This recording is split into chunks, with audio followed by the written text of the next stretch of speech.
দেশ ও বিদেশের সকল মুসলিম ভাইদের প্রতি আমার সালামুন আলাইকুম ওয়া রাহমাতুল্লাহি ওয়া বারাকাতুহু। বিসমিল্লাহির রহমানির রহিম। আজকে লাইভে আলোচ্য বিষয় তরিকতপন্থী ভাই ও বোনদের প্রতি হাদিস মোতাবেক কিছু করণীয়। হুজুর পাক সাল্লাল্লাহু তাআলা আলাইহি সাল্লামের একজন জলিল কদর সাহাবী, তিনার নাম হযরত আবু হুরায়রা রাদিয়াল্লাহু তাআলা আনহু। এই আবু হুরায়রা রাদিয়াল্লাহু তাআলা আনহু আল্লাহর নবীর সহবাসে মাত্র 2 থেকে 3 বছর ছিলেন, কিন্তু এই 2 থেকে 3 বছরের মধ্যে এত হাদিস তিনি কালেকশন করেছেন, এটা অন্যান্য কোনো সাহাবী অত হাদিস কালেকশন করেন নাই। এবং সেই আবু হুরায়রা রাদিয়াল্লাহু তাআলা আনহু তিনি একদিন বলছেন, আমি আল্লাহর নবী পাক সাল্লাল্লাহু তাআলা আলাইহি সাল্লামের কাছে 2 ধরনের হাদিস শিক্ষা লাভ করেছি। এক ধরনের হাদিস যথা শরীয়তের লোকের কাছে প্রকাশ করেছি, আর এক ধরনের হাদিস সকলের কাছে প্রকাশ করতে পারি নাই। কারণ একটাই, যদি আমি প্রকাশ করতাম তাহলে আমার কণ্ঠনালী তারা কেটে দিত। সেই আবু হুরায়রা তরিকতপন্থী এত হাদিস শিক্ষা লাভ করেছিলেন, তাই সেদিনের চোখের সামনে একজন বাংলাদেশে এক ভদ্রলোক, তিনি একজন বুজুর্গ ব্যক্তি, কথায় কথায় তিনি বলেই দিলেন যে আবু হুরায়রা একটা দুচ্চ মিথ্যাবাদী, ভণ্ডামি। কারণ তিনি একটা হাদিস পেশ করেছেন যে কলা লা ইলাহা ইল্লাল্লাহ মুহাম্মাদুর রাসূলুল্লাহ। আল্লাহ রাসূল সাল্লাল্লাহু আলাইহি সাল্লাম বলেছেন যে যদি কেউ একবার কলমা তৈবা পড়ে নেয়, লা ইলাহা ইল্লাল্লাহ মুহাম্মাদুর রাসূলুল্লাহ পড়ে নেয়, বেশক সে বিনা হিসাবে জান্নাতে চলে যাবে। এই কথার পরিপ্রেক্ষিতে তিনি এই কথাটা বলেছেন যে উনি একজন ভণ্ডামি মিথ্যুক। কিন্তু বলা উদ্দেশ্য একটাই, আমিও বলছি যে না, অন্যান্য ওলামারাই বলেছেন, অন্যান্য তরিকতে পীর সাহেবরা বলেছেন যে তরিকার লাইনে কলমা তৌহিদের বানিয়ে লা ইলাহা ইল্লাল্লাহ মুহাম্মাদুর রাসূলুল্লাহ যদি একবারে কেউ সত্যিকারে পড়ে নেয় তা বেশক সে জান্নাতি। কিন্তু পড়ার মতো পড়তে হবে, পড়লে হবে না, পড়ার পর তা ভাবার্থ অনুযায়ী কর্ম করতে হবে। তা ভাবার্থ অনুযায়ী কর্মটা কি? যেমন আমি বলছি লা ইলাহা ইল্লাল্লাহ, নাই কোনো বিধান, নাই কোনো আইন, নাই কোনো আদেশ আল্লাহ ব্যতীত, নাই কোনো মাবুদ আল্লাহ ব্যতীত, নাই কোনো ইলাহ আল্লাহ ব্যতীত, নাই কোনো রুজিদাতা আল্লাহ ব্যতীত, নাই কোনো হায়াতদাতা আল্লাহ ব্যতীত। তাহলে আপনারা ওই জায়গায় পৌঁছে যান, দেখুন ওই কলমাই আপনাকে জান্নাতে নিয়ে যাবে। কিন্তু আমরা পারি? আমরা শুধু আমাদের বড় বড় ইসলামী স্কলাররা, হুজুররা শিখিয়েছেন লা ইলাহা ইল্লাল্লাহ, আল্লাহ ব্যতীত কোনো মাবুদ নাই, মুহাম্মদ তেনা প্রেরিত রসুল সাল্লাল্লাহু তাআলা আলাইহি সাল্লাম। এর বেশি তিনারা কিন্তু ক্লিয়ার করে মানুষকে বোঝায় নাই, আর মানুষ বুঝতে চায়ও নাই। যে আমাদের হুজুররা যেটা বলেছে সেটাই আমরা শুনছি। কিন্তু এর শাব্দিক অর্থ হলো, যখনই আপনি লা ইলাহা ইল্লাল্লাহ পড়বেন তখন আল্লাহ ছাড়া কারও বিধান মেনে চলবেন না। আমাদের সকাল থেকে সন্ধ্যা পর্যন্ত, জ্ঞান হওয়া পর্যন্ত, মৃত্যুর দিন পর্যন্ত প্রতিটি পদক্ষেপ, প্রতিটি চাওয়া পাওয়া যদি আল্লাহর ওপর যদি নির্ভর করতাম তা নিশ্চয় আমাদের কোনো পরকালে ভয় থাকতো না।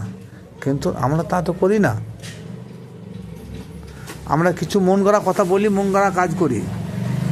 আল্লাহ পাক রব্বুল আলামিন তিনি যা বললেন নাই তার বিপরীত কাজ করে থাকি। যা আদেশ করেছেন তা আমরা পালতে পারিনি, তার বিপরীত কাজকর্ম করে বসে থাকি। যেটা জায়েজ বলেছেন সেটাও ঠিকমতো মানতে পারি না। তাহলে কলমার হকিকতটা হচ্ছে যে আল্লাহর আইন ছাড়া, আল্লাহর বিধান ছাড়া কাহারুর বিধান চলবে না। এখানে হাদিসের বিধানও চলবে না, কারণ কলমার বাহক হচ্ছে আমার হুজুর পাক সাল্লাল্লাহু তাআলা আলাইহি সাল্লাম। তিনার পবিত্র জবান দিয়ে বেরিয়েছে যে আল্লাহর আইন ছাড়া কোনো আইন যে মানবে সে শিরক করবে। আল্লাহ ছাড়া যে দ্বিতীয় মাবুদ গ্রহণ করবে সে শিরক করলো। আল্লাহ আদেশ ছাড়া যে অন্য কারো আদেশ মানবে সে শিরক করলো। এই ধরনের একাধিক কর্ম রয়েছে। অথচ আল্লাহ পাক রব্বুল আলামিন তিনি বলেছেন আল কোরআন হচ্ছে তিনারই বাণী, কিন্তু তিনি কি বলেছেন? আল্লাহ কাসিমুন ও আল্লাহ ইউতি, আমি হলাম দাতা, আমার হাবিব আমার রসুল হলো বিতরণকারী। সুতরাং হাবিব দাতা, তিনি আল কোরআন তিনি নবীকে দিয়েছেন, নবী আমাদের উপরে বিতরণ করেছেন। তাই জন্যে হাদিস শরীফে নয়, সূরা তাকবীর এই আয়াতে আল্লাহ পাক রব্বুল আলামিন তিনি হাবিবের জবানিতে পেশ করেছেন যে হাদিসটা হচ্ছে এই মুহূর্তে যে আল্লাহ রসুল পাক সাল্লাল্লাহু তাআলা আলাইহি সাল্লাম আল্লাহ সূরা তাকবীরে বলেছেন ওয়াহুয়া আলাল গায়বি বিদানিন, যে আমার হাবিব অদৃশ্যের সংবাদের কৃপণতা নয়। আর একটা কি বলেছেন যে এই কালাম রসুলের বাণী, কারণ এটা আল্লাহ পাক রব্বুল আলামিন তিনি বলে দিয়েছেন। তাহলে আমরা জানি যে এই কোরআন আল্লাহর বাণী, সবাই জানে, কিন্তু কোরআন কি বলছে? এই কোরআন হচ্ছে রসুলের পাক জবানের বাণী। তাহলে সেই জবানে রসুল সাল্লাল্লাহু তাআলা আলাইহি সাল্লাম বলে দিয়েছেন যে আমি হলাম তোমাদের বিতরণকারী। বিতরণকারী মানে সমস্ত সাবজেক্টে, সমস্ত বিষয়ের উপরে তিনি বিতরণকারী। রসুল দিয়েছেন, আল্লাহ নবী গ্রহণ করেছেন, আর রসুল হচ্ছে আমাদের বিতরণকারী। তাহলে সেই রসুল পাক সাল্লাল্লাহু তাআলা আলাইহি সাল্লামের হাদিস মানা কোনো প্রয়োজন নাই, তিনি তো এটা প্রমাণ করেছেন। কারণ কোরআনটা যদি রসুলের বাণী হলো, তাহলে সেই কোরআনে লা ইলাহা ইল্লাল্লাহর হাকিকত হচ্ছে নাই কোনো আইন, নাই কোনো বিধান, নাই কোনো উপায় আল্লাহর ছাড়া। আল্লাহর সমস্ত কিছু যা আদেশ নিষেধ, জায়েজ না জায়েজ, হারাম হালাল যা বলেছেন সব কিছু আমাদের মেনে নেওয়াটাই শ্রেয়। এবার আসুন, যেটা আসল উদ্দেশ্য বলতে চেয়েছিলাম তরিকতপন্থী ভাই ও বোনদের জন্য, আল্লাহ নবী পাক সাল্লাল্লাহু তাআলা আলাইহি সাল্লাম একদিন ওই আবু হুরায়রার বাড়ি গিয়েছেন। আবু হুরায়রাকে তিনি এত ভালোবাসতেন, কয়েকদিন সাক্ষাৎ হয় না বলে তেনার মনটা খুব খারাপ, মন মেজাজ খুব খারাপ ছিল। তার জন্যে তিনি আবু হুরায়রার বাড়ি হিজরত করেছেন।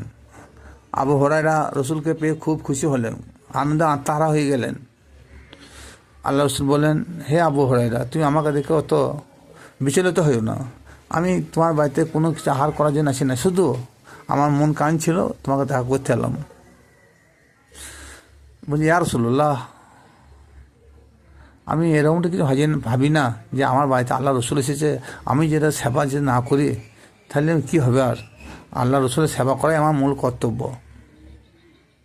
কিছুক্ষণ পর আল্লাহ রসুল বললেন, হে আবু হুরায়রা, সম্মুখে যে পাথর দেখতে পাওয়া যাচ্ছে, এই যে এর মধ্যে অত ছাপ রয়েছে, পায়ের ছাপ, নাকের ছাপ, মাথার ছাপ, হাঁটুর ছাপ, এর কারণ ইয়া রাসূলুল্লাহ আমি ওইখানে নামাজ পড়তাম, নফল ইবাদতে মগ্ন থাকতাম, তার জন্যে পাথরের মধ্যে দাগ পড়ে গেছে। আল্লাহ নবী বললেন, হে আবু হুরায়রা, তুমি এত বেশি বেশি ইবাদত করেছো যে পাথরের মধ্যে তোমার পাথর শাক থেকে গেছে, তুমি তো বেশ জান্নাতি।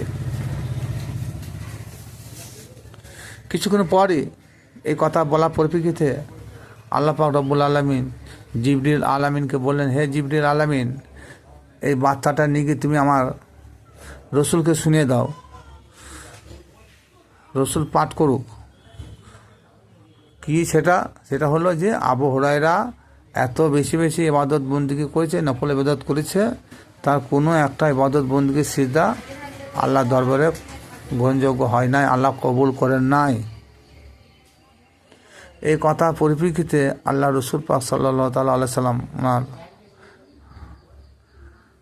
মুখমণ্ডল একটা মনে হলো যে কালির ছোপ পড়ে গেল, খুব চিন্তিত হয়ে গেলেন তিনি। হেন অবস্থায় আল্লাহ রসুলের বদন দেখে আবু হুরায়রা বললেন, ইয়া রাসূলুল্লাহ, ইয়া হাবিবাল্লাহ, কিছুক্ষণ আগে আপনাকে দেখলাম খুব হাসি খুশি ব্যাপার ছিলেন, কি এমন আমার দ্বারা ঘটল যে আপনার মুখে একটা কালির ছাপ পড়ে গেল? আমার অপরাধ আপনি ক্ষমা করুন, আমার যদি ভুল থাকে তো আপনি ক্ষমা করে দেন ইয়া রাসূলুল্লাহ। বলছে, হে আবু হুরায়রা, তোমার দ্বারা আমার প্রতি কোনো ত্রুটি বিচ্যুতি হয়নি, আমার মুখের কালো ছাপ পড়েছে একটাই কারণ ইয়া রাসূলুল্লাহ, সেটা কি? ওই কিছুক্ষণের মধ্যে জিবরিল আলামিন আমাকে ওহি করলেন যে আল্লাহ পাক রব্বুল আলামিন আবু হুরায়রার ইবাদতে খুশি নন, একটা সিজদা আল্লাহ দরবারে কবুল হয়নি। তা ভাবলাম, যার সিজদা, যার ইবাদতে স্বয়ং পাথর সাক্ষী থেকে গেছে, আমি রসুল সাক্ষী থাকলাম, কিন্তু তাহলে আল্লাহ দরবারে কবুলই হয়নি। তার জন্য আমি চিন্তিত হলাম, তাহলে আমার তো অন্য কোনো সাহাবী সে জান্নাতে পাবে না। তখন আবু হুরায়রা কি বললেন, ইয়া রাসূলুল্লাহ, আপনি চিন্তা করবেন না, আপনি আমাকে মহব্বত করেন, আমি আপনাকে মহব্বত করি, আপনি আমার প্রতি দোয়া করুন, আমি যেন আপনার মহব্বতে জীবন শেষ করতে পারি। আমি জান্নাত চাই না, আমার জাহান্নামও প্রয়োজন নয়, আমি চাই আল্লাহ রসুলের প্রেম ভক্তি মহব্বতে আমার জীবন কাটাতে চাই। যে আল্লাহকে আমি কোনোদিন দেখি না, সে আল্লাহর আমি আর ইবাদত করতে চাই না, আমি চাই আমার রসুলের মহব্বত করতে, আমার রসুলের স্মরণ রাখতে। এইভাবে আল্লাহ রসুলের সঙ্গে আবু হুরায়রা কথোপকথন হচ্ছে।